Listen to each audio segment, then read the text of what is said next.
کہتی ہے ایک لڑکی کہ مجھے اللہ کے نام پڑھنے کی عادت ہے، میں پڑھتی رہتی ہوں، حتیٰ کہ میرے ایام حیض بھی آ جائیں تو اس میں بھی میرے منہ سے وہ نام نکل جائے، کوئی بات نہیں، پڑھ ایام حیض میں اللہ کے نام پڑھ سکتی ہو، یا اللہ، یا رحمان، یا رحیم، یا حی، یا قیوم، سب پڑھ سکتی، کلمہ شریف پڑھ سکتی، کوئی بنا نہیں، اس لیے گھبرانے کی کوئی بات ہی نہیں، بالکل پڑھا کرو۔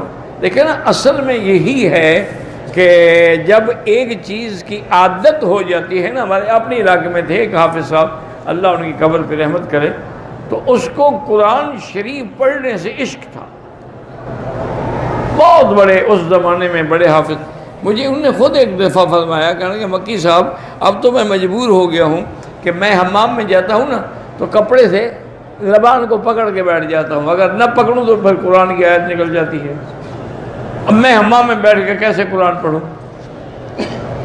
تو اس وجہ سے بیٹی اگر تم پڑھتی ہو تو خدا کا شکر ادا کرو کہ اللہ نے تمہاری زبان پہ گانوں کے بجائے، بے حیائی کے بجائے، گندی باتوں کے بجائے اپنے نام زبان پہ رکھے ہوئے ہیں، پڑھا کرو جتنا مرضی ہے پڑھو، درود شریف بھی پڑھ سکتے ہیں، نماز والا بھی، اس کے علاوہ بھی۔ شادی سے پہلے یہ کئی دفعہ تم نے پوچھا، کتنے دفعہ پوچھو گے آخر کہ شادی سے پہلے مجھے لڑکی والے پیسے دیں، وہ تو میں کیوں پیسے دیں؟ وجہ اس سے ولیمے کرنے کا کیا؟ ولیمہ تم نے اپنے پیسوں سے کرنا ہے کہ لڑکی کے پیسوں سے کرنا ہے؟ یعنی لڑکی بھی ان کی، پیسہ بھی ان کا، ولیمے کے پیسے بھی ان کے، ماشاءاللہ تمہاری ضرورت رہی ہے، اس کا مطلب ہے لاٹری نکل آئی، بالکل ناجائز ہے ان سے پیسہ لینا۔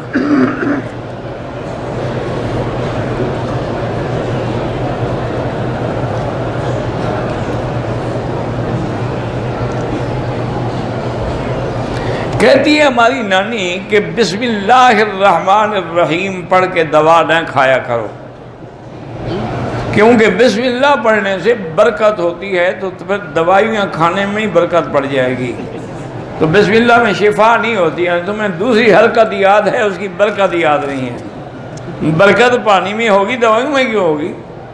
وہ تو شفا کے لیے آپ پڑھ رہی ہیں، بس نانی ہے نا، عالم تھوڑی ہے، یہی نانیاں تو ہیں جن نے گھر برباد کیے ہیں۔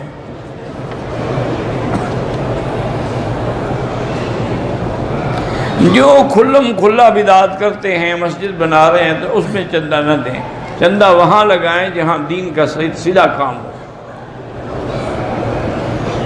قرضہ زیادہ ہے، اس کا علاج ہے کہ استغفار زیادہ پڑھو۔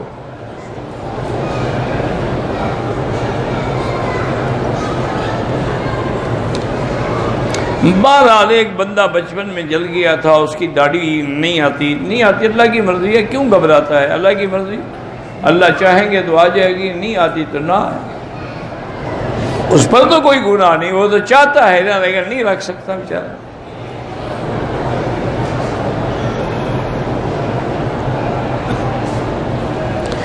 آپ نے کیری ڈبہ رکھا ہوا ہے مزدوری کے، اس پہ کوئی زکوٰۃ نہیں ہوتی،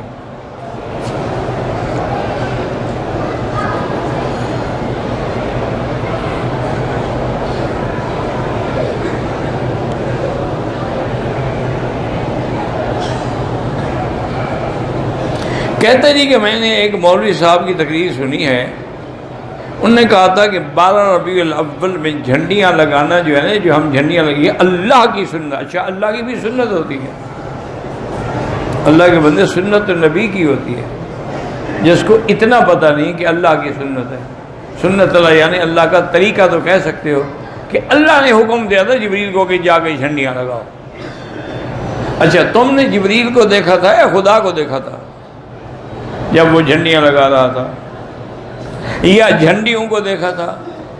کس نے دیکھا تھا؟ اتنا بڑا جھوٹ، اور وہ بھی نبی پر اور خدا پر۔ اللہ نے حکم دیا میرے نبی پہ درود پڑھو، یا ایھا الذین آمنوا صلوا علیہ وسلموا تسلیما، اللہم صل علی سیدنا محمد وعلی آل سیدنا محمد وبارک۔ اللہ نے یہ حکم نہیں دیا کہ جھنڈیاں لگاؤ۔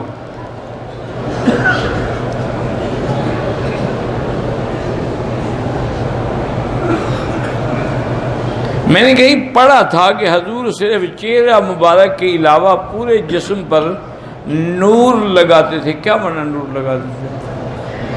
پتہ نہیں کیا تم نے پڑھا تھا، مجھے تو سمجھ نہیں آیا تم نے کیا پڑھا تھا اور حضور کیا لگاتے تھے.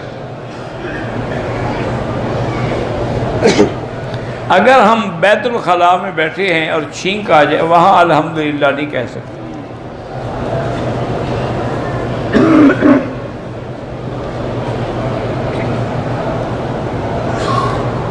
میں آپ کے لیے دعا کرتا ہوں اللہ آپ کو جزا دے. اولاد بھی نہیں ہے، علاج بھی کرائیں، اور قرآن میں جو دعا ہے رب لا تذرنی فردا وانت خیر الوارثین یہ پڑھا کرو.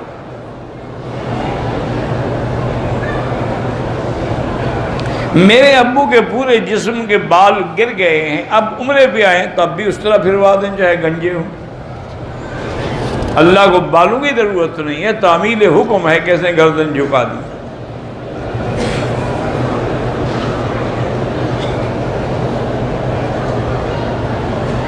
اگر سفر میں ہم تھے، عصر مغرب عشاء کی نمازیں قضا ہو گئیں، پھر ہم ان کو اکٹھا قضا پڑھ سکتے ہیں؟ ہاں پڑھ سکتے ہیں.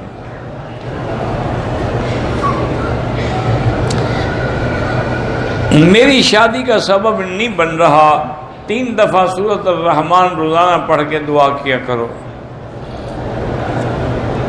3 سال شادی کو ہو گئے، اولاد نہیں ہو رہی، تو اللہ سے دعا مانگو رب لا تذرنی فردا وانت خیر الوارثین، اور میاں بیوی چیک اپ کراؤ، نقص کس میں ہے اس کا علاج کرو.